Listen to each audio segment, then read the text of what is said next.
Hello everyone, I'm so glad you're here. This is going to be fun because you all know I always am saying I don't have an opportunity to scrapbook using pinks. Well, today that's not the case. I've got lots of pinks in these photos. These were so fun. My good friend and upline Cindy Jackson hosted a scrapbooking team retreat for us and she went all out. There's a lot more photos. They're over there printing right now, but you can see all the balloons and pinks and laughter. That's Jama and I just cracking up, and we had such a good time. So these are going to go beautifully with the Marbled Elegance suite from Stampin' Up. Now, several of my friends have very similar photos, so those of us that were at the retreat, a lot of them are scrapbooking and sharing videos today, so I'll be sure to leave those in the description box below. But we're using the retreat photos along with this paper. So this paper is really beautiful, and honestly, when I first bought it, I had no idea what I was going to do with it. I just really liked it. So if you look at the whole collection here, we've got hearts. I've got the dies tucked in here, but I haven't set these up yet. These are really cool, and I think a great investment for your collection because a heart is one of those shapes you can use over and over and over again. And you've got graduating sizes. This one is nice and big, and then you have these beautiful detailed dies that will add that like faux stitching or these dotted lines around the edge, and then these cut out the leaves and the floral on the stamp set. I got the whole suite, so it comes with these sequin hearts and then also some gold thread, because if you look at this paper, it has gold foiling just all through it, and it's so pretty. So double-sided, and I've already got them all kind of flipped over, and you can see we go from pinks into reds. So I have seen people use these for Christmas projects, lots of Christmas projects with the gold and the red, and of course great for Valentine's. I've even seen Jama create a tropical Maui layout with this paper. So lots of fun creativity going around. I am drawing inspiration from one of these sketch designs in this hot off the press 12 by 12 volume 3 sketchbook. Now this one from the creative design team is unique. So they're 12 by 12 layouts. However, all of the pattern paper is designed to work with 6 by 6 paper patterns. So none of the cuts of pattern paper are going to be larger than a 6 by 6. Now I've got full 12 by 12 sheets and that's still going to work. I can cut them down into 6 by 6. But if you have a lot of 6 by 6 paper pads or scraps, you are going to love this particular book here. So I've already picked out a sketch, and it is this one here, and it gives you all of the measurements. But let me just zoom in so you can see what's going on. Now I have more photos, but this is my jumping off point, and I thought it was perfect because there's even balloons. Now those, you can substitute those with any type of embellishments. They could be flowers or stars or Christmas trees. I just happen to have a lot of balloons in my photos, and I thought, well, that's kind of perfect, right? So you can see we've got some lots of different layers going on, lots of photo opportunities. My photos, again, I've got more and different size photos, so you can see how I will adapt this to make it my own. I'm going to scoot these out of the way. It's always fun to work with different color palettes, and I can't wait to make this layout all things pink, sparkly, and girly. I am going to start this layout on a sheet of white cardstock, and I already went ahead and selected my papers. Now I narrowed it down to just the ones that really were more pink. So I have this floral paper here. The opposite side has this, just gorgeous. It's almost a shame to cover that up. So we have the flowers, and then this one is more just like a, splatter or speckledy background. And then I chose this one here. And I have cut these into my 6 by 6 squares for this sketch. So for following along the design, I'm going to have one here, and then the opposite one here, and then these two, I'm going to stack them. So since the flowers are up top here, I'm going to bring those down to the bottom, and then also here to create that diagonal draw. And then these I've cut down according to the sketch measurements. And these are going to sit right about here. I'll worry about lining them up when I actually, I'm ready to adhere them down. So we're just going to dry fit everything for now and make sure this is how make sure we're happy with it. Okay. So let's bring in the photos now. So what I'm thinking for my photos, these are 4x4s. This is a 4x4. I've got a couple 3x4s that I might put here, and then another 4x4 here, and then I've got this one, which I've made a 4x4, but it's a grid of 2x2s. So it's the same footprint, and that way I can tuck it under in a 4x4 flip flap if I want to.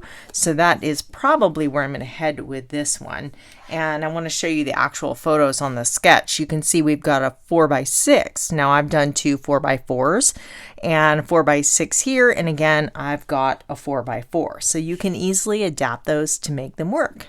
Now I've got a couple embellishments here from the actual retreat. So we had like that whole party favor thing where everybody brought a little something.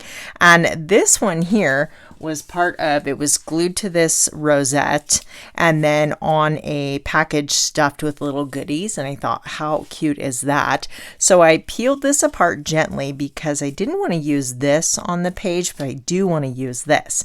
And then we've got this Western Hearts, that's the name of our team. And I thought this would be perfect for a title element. So if you look at the heart on our shirt, this brings in that kind of turquoisey blue color. So that is going to work perfectly. And the sketch has the title over here. So let's just kind of go with that for now. And then maybe we can, bring this over here. I definitely want to bring in more of this color. And that looks like, I think, Glacier from Close to My Heart. Since Glacier's a close to my heart color, if you have Stampin' Up cardstock, Pool Party is very, very, very similar. I mean, it's almost identical to the lighter side of Glacier, so that would work very well also. This was one of the gifts at the retreat too. One of the fellow demonstrators, Susan, made these for us. I'm like, that is just awesome. What a useful tool. So let's just kind of take a moment to take this in. So I love pink and black, absolutely love pink and black. And we do have a lot of black in the photos. So in different attire and the balloons. Cindy had this balloon arch made and it just was the cutest thing. But there's, the black in there too. And then again in the clothes. So I think I'm going to cut some black photo mats. So what I decided to do is mat my 3x4s on one black piece of cardstock together. And this way, we've got a lot of overlapping angles here. And this will just keep that from getting too busy, too much background clutter. And then I cut a mat for each of my 4x4 photos. And I do think that that is really making those pop. So I'm kind of wondering, I don't know, these are two different patterns, right? You have the florals and then you have this speckled background, but they're so similar. There's not enough contrast that I feel like, even though they're different, my eye is kind of reading that as one pattern. So I'm going to look through my stash and maybe just consider some other ideas. So I grabbed my Little Latte paper. You guys, I bought 3 of these packs so far. I've been having so much fun with this paper collection. But look at this one. I think this pattern paper just might be perfect. So this is the Pool Party color, but look how it brings that in, and it's a fun pattern, and I think it's going to go along with the pink and the black perfectly. So I want to keep the flowers because I just really, really like the flowers. So maybe if we replace the pink, I'm going to go ahead and cut down a couple 6x6 squares.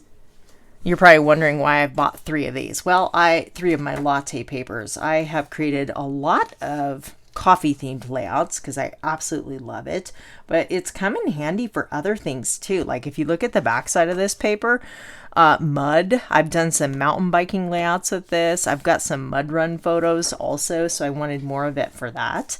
But yeah, when you start looking at your paper outside of the obvious theme, you can do some really fun things with different designs. So I'm already loving that, you guys. I think that is what we need to do. So like I said, the pink is great. I was happy with it. I just wish that those patterns had a little bit more contrast between the two. So let's slide this one here and then bring these back in. And yeah, definitely adding more contrast. I'm happy. That looks good. So I have this grid of photos here, but my original thought was to tuck this into a flip flap. If you look at the sketch, they've got a couple tags. This is where they suggest the journaling, and I really think that this is pretty darn cute. So I did cut a couple tags. I cut one in black and then one in glacier, and I thought we could put them under here and see how that looks. So I know it looks like nothing is different, but so much just happened from the last clip to this clip. I had a cup of coffee and was just sitting looking at this, and my dog Flynn, who's a total ogre, bumped the bottom of my cup, and it I did this motion and it shot coffee. I got so lucky that I don't know how I managed to escape with minimal harm. So I had the flower paper here. Do you see that coffee on there? And then this one. So I had these like that, right? And the coffee just hit the outside edge of the layout. And so I thought, well, this is funny because if you flip it over, you do not see the coffee. So I'll be sure to use this side of the paper. And this was a bummer here, but again, you could barely see it on the other side of the paper, or I could just trim that off. But oh, I was so mad at Flynn. Naughty boy. He hit me in the tooth and everything. I guess he was just super excited about the layout. So luckily I didn't have to reprint any of my photos. There was a little splotch of coffee right there. Can you see that? But I think that will be covered. The hazards of pets in the craft room. Or maybe the problem wasn't the pet, it was the coffee, right? So anyway, let's get back to the layout and put this together. So before I get too carried away, I think I want to add some black ink to all of the edges. I have always wanted to attend one of Cindy's retreats, and they just look amazing. And sure enough, it was even more amazing in person. So she hosts retreats regularly in Texas, but this was a special team retreat just for us team members. And there was California all the way to Florida, and it was so good to spend time with these ladies and scrapbook and just talk. And Cindy spoiled us with good food and a good time, and I cannot wait till next year. I'm already signed me up. I'm ready. It took me about a week to catch up on sleep from this retreat, but it was worth it. All of my paper layers are inked up and most of them are adhered down. I still have this loose because I don't know if I'm going to add these additional photos in a flip flap underneath there. So I kind of was thinking this would be cute here. I like this tag idea as a photo mat. So we could still put the journaling in a flip flap, or I can maybe put the journaling elsewhere. So I might end up doing this if I don't stack those together. But I thought, yeah, this is cute. So I was looking at my, layout inspiration for embellishments. And as I mentioned, I was drawn to the idea of balloons because of all the balloons in the photos. So again, these are just suggestions of where to put your embellishments, but I liked the balloon idea. So I went ahead and grabbed a couple sets. I have this one, Stars and Sparklers, from Close to My Heart, and it has a nice collection of balloons. I grabbed this one. It's called It's a Cowgirl Thing, and these are retired. Close to My Heart's no longer in business, but it's always a good idea to check your collection and see what you have that could work. So this has cowgirl icons on here, the hat, the boots, and I think that will go perfectly with Cindy's theme of the retreat. But then I have this laying on the side of my desk. Remember, this rosette came from the back of this little party favor. And I remembered I bought this set. It's from the Round We Go die set. So this is what makes these rosettes that are dimensional. But I thought that this would be so fantastic for little celebrations of any occasion. So I want to take this little die. There's a rounded one and one that's more pointed on the end, and make a bunch of little pinwheels. I guess they're not pinwheels, but little just burst. And there's also a stamp, so you could stamp it or die cut it. I went ahead and die cut a whole bunch. So for my pink ones, I used coordinating colors, Pretty in Pink and Melon Mambo. So I cut 2 and then you just offset it and they'll kind of fall in.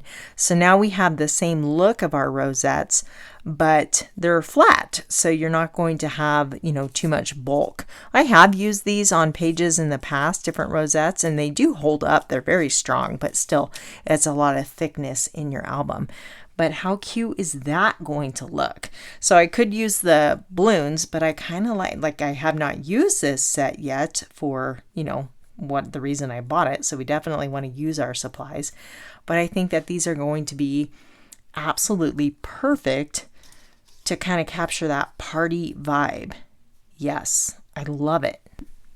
All you need to do to adhere these together is put a little drop of glue on the center, and then you can slide this into place until you have them offset just perfectly. And then you can always kind of rotate it. So that's it. And then I also cut, now that's the more pointed edge, and then this is the rounded edge, a little bit different look. How cute would these be too in like yellows to make like a little daisy? They remind me of a daisy flower. So lots of fun ideas for these. So I'm going to go ahead and cut a whole bunch of these, and then I'm going to stamp out some of the boots and I think the cowboy hat, and then we'll come back and embellish. These are so festive and fun. So I think I need some more of the glacier or pool party colored ones, but we've got a whole bunch. And then I stamped a cowboy hat in black, and then a couple of boots, and I thought these would be fun on here because the whole theme was like, let's go girls, and it had, pink cowboy hats and all that fun stuff. So let's just, that look cute on there. That might look super cute. Or maybe on the corner of the photo. So many fun things we could do here. I even thought these would be so cute as like a banner across the top. I'm not going to, but I was just thinking of different ways you could use these just going across the top of the layout. Can you kind of picture what I'm envisioning? Oh, it'd be so fun. Just any celebration. So I've seen Julie back when these came out, and she used the Golden Greenery collection to create some Christmas pages, and she used these and they were absolutely stunning. So pretty. So I think I want to kind of frame in this corner and maybe kind of tie in some embellishments with this cluster here, and then maybe one more here. Maybe we need more of the turquoise. I don't know. Let's kind of just set these out for now and figure out where everything's going to go. And then I would want more over here. Oops, I forgot to glue that one. This is the only rounded edge one on the page because I liked the pointed ones, so maybe I won't use this one on the page. But it's okay if he's just a little bit different. That won't matter. No one probably even notice unless you're really, really purposely looking for it. So this will kind of like draw your eye. And then let's look at the sketch real quick. So you can see they have down in the lower corner, then up here, and then down to kind of, like I said, create that little draw. So you can see here they've got a subtitle, and that kind of gave me an idea. So we've got Western Hearts, and this one says Western Hearts Team Retreat, and then the year. But I kind of want to play up that whole Let's Go Girls. So I'm wondering if I can incorporate that here where they have the subtitle suggested. I think my mini alpha dies are small enough that will fit there. I could, normally I like to take the actual die and lay it out and then I know, but these are all one piece. So I'm just going to go ahead and cut them because if I don't use them, they're black letters. I can always use them for something else. It's so handy that you get all these letters with one pass through your die cutting machine. And there's multiples of the popular letters that appear more often, like your vowels and some of the others. So let's go ahead. This is the Take Your Pick tool. It's got a little wax putty on the end that I'm using to pick up these little bitty paper scraps. So we're spelling out let's, and then I'm going to write go. Where is my G? There it is. So let's go girls. I am going to have to cut a second G. So that is one of the letters where there's only a single because it's probably not as commonly used. And here I need two of them. So let me just go ahead and do that really quick. There's my I. I was missing that. So let me set these out of the way here. I had the idea to stamp the boots out again in Melon Mambo. We need pink boots, right? So I stamped the whole boot, and then just fussy cut out this portion. And then I can layer this over that. So this is like paper piecing. And so again, I've stamped them in black, and then I stamped them in Melon Mambo. Fussy cut these out, and then we'll layer them over the top. And now we have these custom pink boots. You guys, how cute are those? Let me go ahead and glue these together so I don't lose these little boots that I fussy cut here. This is one of those stamping techniques that you can use with so many of your stamps in your collection to get different looks and create that, that's what's so great about stamps is you can customize them. So I love this little paper piecing method. So definitely a little technique you want to file away for future use. And of course, the liquid glue helps you to slide those into place so you can line them up with the background perfectly. So I'm not sure I want to put those. Let me recap my glue. Maybe in the lower corner here, kind of on a diagonal draw with that cowboy hat might look cute. We'll just kind of set them there for now. So I was looking at this cluster up here, and I think I want the pink against the glacier paper or pool party, and then the pool party little burst against the pink paper. So those are showing up better. And of course, I noticed I put a C in front of the word girls, so let's swap that for a G. And then I just want to kind of try these boots in a few other areas, maybe up here. Now, I think they're kind of getting lost on that paper. They're blending into the background. I don't think they stand out as well. So let's bring those back down. And then actually, no, I want that separated from the heart so that we have a little bit of pink in between those. And then these could go here. But for now, I'm going to move on and try some background stamping. So I've got Pool Party ink and then this little kind of scatter splatter stamp. They're little starbursts, but they would also work really well on like a wintry, snowy page. So the sketch did have some background stamping, and I thought that was a good idea. So I'm going to add it kind of peeking out from behind these embellishments here. And what you do to one side, you have to repeat on the other, right? So we'll add some up in the upper left here next to this little burst, kind of maybe one peeking out this way, and then we will add some down in the lower left corner as well. So maybe just two of those, that looks cute. And then around these boots. I have so many photos from this event, so I decided to break it up into topics. This particular layout is just us having fun taking photos in front of Cindy's super cute photo backdrops. And then all of the kind of action shots will be on a different layout. So I added some gold thread to finish off my tags. We have another photo, and then I put this 4 square grid photo into the flip flap there. I have my story on the back side of the flip flap, so you can flip it up and read the details, and this will sit right over this photo. Once it's in my page protector, I can adhere that. And exciting news, flip flaps are coming to Stampin' Up! Very soon. I will keep you guys posted as soon as those are available. So let me hold these up, and spoiler alert, I am going to add one more little detail, but oh my gosh, we were just laughing so hard in those photos. So what I'm going to do, I want to show you a close-up of that background stamping. See how they look kind of like little snowflakes too? And so many wonderful people in the scrapbooking industry too. We just had a wonderful time. So I have decided I want to add like a black kind of doodly line around the edge. So let me grab my black journaling pen and let's just make a little squiggly line. I do not want to use a ruler because I don't want this super straight. I'm dragging my arm towards me and we're going to go around the outside. So I don't want to do that middle where the two layouts connect. I'll do a little bit here on camera and then I'll show you the finished result. I'm going to go in with a second line and kind of make them wavy and squiggly. And then I decided to add little, circles, curlicues to make it look like barbed wire to go along with that whole cowgirl feel. For more ideas using this particular paper pack, be sure to check out what the others are creating. I've got their videos in the description box below, along with all of the supplies I've used. Thanks for watching. I'll see you soon here on YouTube. Bye.